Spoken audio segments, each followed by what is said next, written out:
Hey people, John here from Fast Films, and today we're going to go through a 2018 drama, sci-fi, mystery movie called I Think We're Alone Now.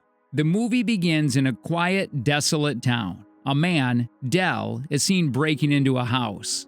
He enters the house unchallenged and starts cleaning up the dirt and trash in the apartment. After he's done, he makes an X mark using spray in front of the house to signify he is done with it. The camera goes up and reveals that there are lots of X markers across the town. Dell finishes up, gets into his truck, and drives away. Apparently, Dell lives alone in a small town after an unspecified apocalyptic event killed off the human population. Dell arrives at the library where he used to work and cleans up. After cleaning, he marks the house. The next day, Dell continues his usual routine. He enters the house, cleans it, and wraps the bodies in the house in a blanket. He carries the bodies to his truck and drives them to a site where he buries them. Afterward, he goes fishing in a small boat. Later in the day, he makes a meal and sees a movie before sleeping. Later in the night, Dell wakes up to the sound of fireworks going off in the distance. He stands up confused and observes but doesn't leave the library. The next morning, Dell decides to investigate the origin of the fireworks. He soon finds a young woman, Grace, unconscious in her car after getting into a drunken car accident. Dell stands beside her, hesitant about whether to save her or not. Up next, Grace wakes up and tries to make out her surroundings. She stands from the bed and vomits into a container. She then tries to leave the room but realizes the door is locked. She bangs on the door and Dell asks her if there is anyone else. Grace says she is all alone and Dell asks her a series of questions. He then tells her that she has to leave and Grace agrees.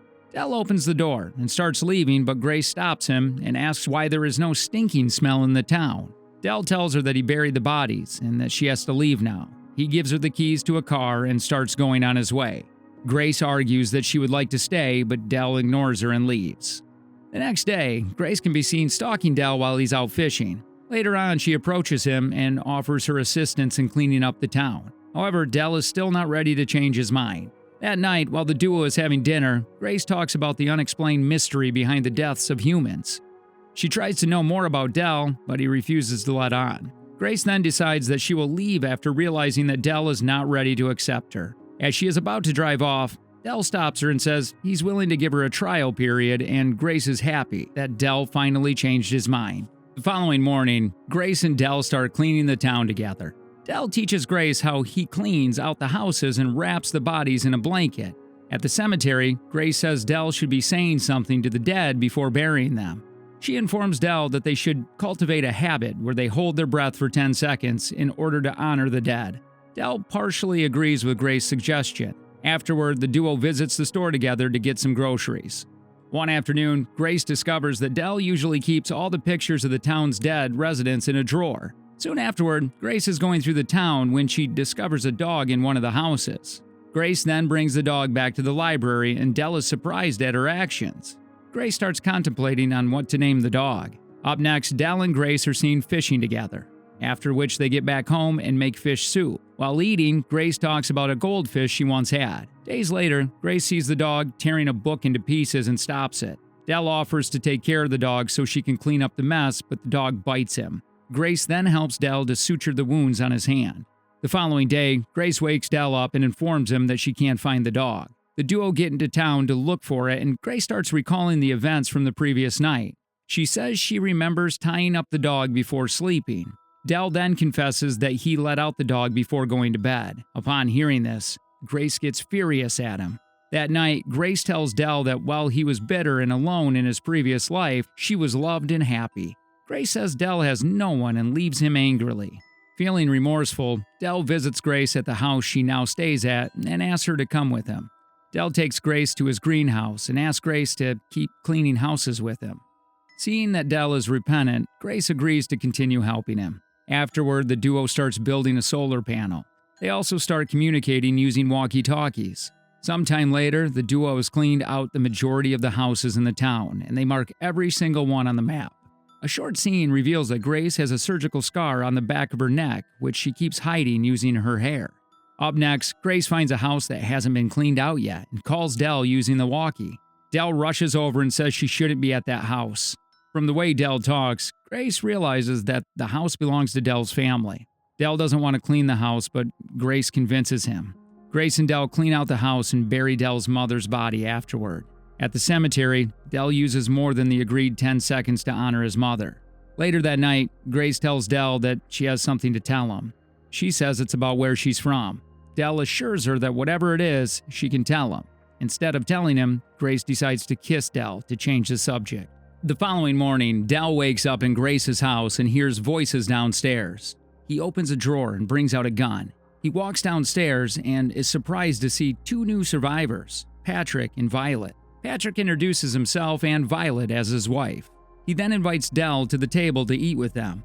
Violet asks about the bodies in the town, and Dell tells her that he had already buried them. Patrick informs Dell that Grace is his daughter, and Dell is shocked to hear it. Patrick is surprised that Grace didn't tell Dell about him, but Grace remains mute. Violet tells Grace that she needs to pack her things because they'll start leaving soon. Patrick then lets it out that there are thousands of survivors, and they have come together as a community. But Dell isn't aware because he never leaves the town. Dell gets angry and leaves the table, but Grace chases after him. She begs Dell to let her stay with him. She lets it out that Patrick and Grace are not her biological parents. Grace informs Dell that she was paired with them when she reached the survivors' community in California. Still furious, Dell ignores her and drives away. After Dell's departure, Violet comforts Grace and offers to help her pack her belongings. Soon afterward, Patrick visits Dell at the library. He tells Dell that he is happy with everything Dell has done in the town. Patrick asks if Dell ever gets sad, and Dell says no. Patrick then informs Dell that a man of his nature will be appreciated back in California. Patrick says they have a group of doctors working to harness the complexities of the human mind. He urges Dell to come with him, but Dell refuses. Patrick then writes down his address in a book and gives it to Dell. He tells Dell to come and find him if he decides to change his mind. Dell seems uninterested and puts the book on one of the bookshelves. As Grace leaves the town with the couples, she sits down at the back of the car and cries profusely. It's revealed that Violet has the same surgical scar on the back of her neck also.